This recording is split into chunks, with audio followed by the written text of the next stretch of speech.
Qadrdonlar, yonimda Hoji bobo. Hoji bobomning bitta zo'r hobbisi bor. Uyida kichkinagina mini zaparcha tashkil qilgan. To'g'rimi Hoji bobo? Xuddi shunday. Va mana ko'rib turgan bo'lsangiz, mana shu joylarda kaptarlar bor ekan. Hoji bobo, nechta kaptaringiz bor bu yerda? 30-40 ta kaptarlar bor. Aha, nima turidan bor hozir?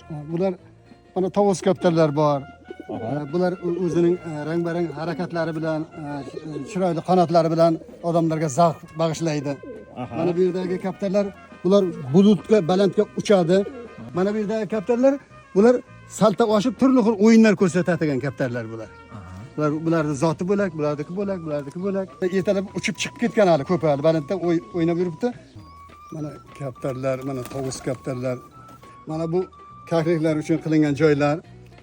Hozir kun issiq, u kakliklarni endi boshqa salqin joylarga qo'yib qo'yibmiz. Mana shu yerda bir 200 ga yaqin toshbaqalar bor. Bu toshbaqalarni hammasini o'zim kichkinaligidan o'zim ko'paytganman. Pastda toshbaqalar bor, ha? Bittasini ko'rib olib bering-da. Qani ko'raylikchi qayerda toshbaqa bor. Masalan, qarang, bular hozir mana uyasida yotyapti mana. Bular tuxum tug'ib ko'payadi, ha? Ko'payadi, o'zlari mana tug'adi. Shunda kichkina bolalar ham bo'lishi. Bu nima yeydi, bobo? Bularga mana qarang mana.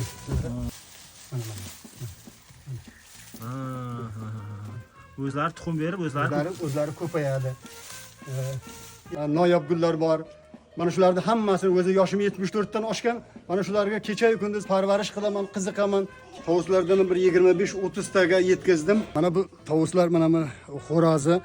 O'zim kichkinaligida mana boqib kattartyapman. O'zimni qiziqishim katta. Hammasi o'zim qarayman. Yoshlikdan tabiatni sevingizlar, gullarga qiziqingizlar, hayvonot dunyosiga qiziqingizlar.